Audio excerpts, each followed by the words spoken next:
دنوں میں ہم شریعت کو جتنا پامال کرتے ہیں شاید کسی اور دن پامال کریں. ماہ محرم کے اندر مسلمانوں کی بستی میں ڈھول پیٹے جا رہے ہیں, مسلمانوں کی بستی میں ڈھول بج رہے ہیں. اگر مسجد کا امام منع کرے تو سارا محلہ مل کر کے ٹرسٹیوں کے پاس آتا ہے, متولی سے کہتا ہے اس یزیدی کو باہر کرنا ورنہ ہم اس کے پیچھے نماز نہیں پڑھیں گے. کیوں بھائی؟ ڈھول کے خلاف کہنے والا یزیدی کب سے ہو گیا؟ میں یہ بات جو ہے وہ آپ کے سامنے دلی والوں, محبوب الہی کی زمین پہ بسنے والوں, قطب الدین بختیار کاکی کی زمین پہ بسنے والوں, شیخ عبداللہ محدث دہلوی کی زمین پہ بسنے والوں, 22 خواجاؤں کی چوکھٹ پہ بسنے والوں, یہ بات میں شکر کے طور پہ کر رہا ہوں. واللہ میں وہ سید نہیں ہوں کہ قسمیں کھا کر کے اپنی سیادت کی بھیک آپ سے مانگوں, لیکن صرف اتنا کہنا چاہتا ہوں, لا الہ الا اللہ, جھوٹوں پہ اللہ کی لعنت ہے. میں حسنی حسینی سید ہوں الحمدللہ رب العالمین, لیکن آپ سے کہنا چاہتا ہوں اگر عالم مسجد کا ڈھول کے خلاف تقریر کرے آپ اس کو یزیدی کہتے ہو,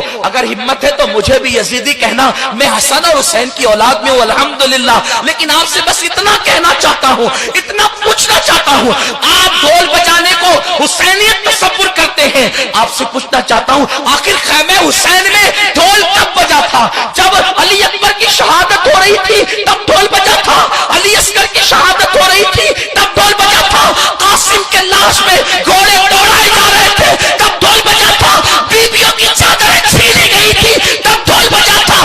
ڈھول کب بجا تھا؟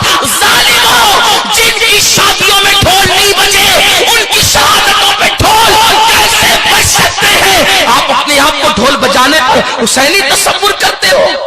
ڈھول تو دمشق میں بج رہے تھے, ڈھول تو دمشق میں بج رہے تھے. اور سنو, اگر شہادت حسین پہ ڈھول بجانے کا اتنا ہی شوق ہے تو پھر بجانا خوشی سے بجانا, لیکن اس سے پہلے ایک شرط ہے. جب تیرے 18 سال کے بیٹے کا جنازہ اٹھے اس وقت ڈھول بجانا, اس کے بعد علی اکبر کی شہادت پہ ڈھول بجانا.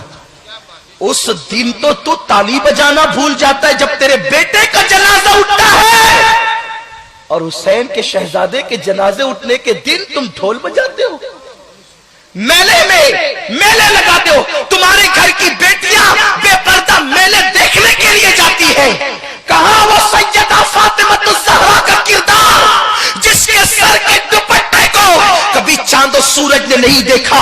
میرے امام کہتے ہیں جس کا آنچل نہ دیکھا مہو محل نے, اس ردائے نزاہت پہ لاکھوں سلام. کہاں وہ بیبیوں کا کردار, کہاں وہ بیبیوں کا کردار جب بیبیوں سے دوپٹے چھین لیے گئے.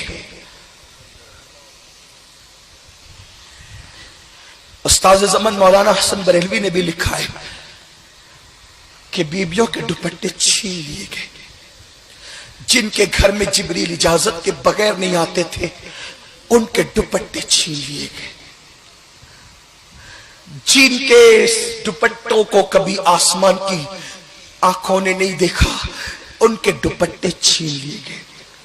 لیکن جانتے ہیں مورخین یہ بھی لکھتے ہیں کہ جب بیبیوں کے دوپٹے چھین لیے گئے تو شہزادی زینب سے جناب شہربانوں نے کہا بی بی دوپٹے چھین لیے گئے پردہ کیسے کریں گے؟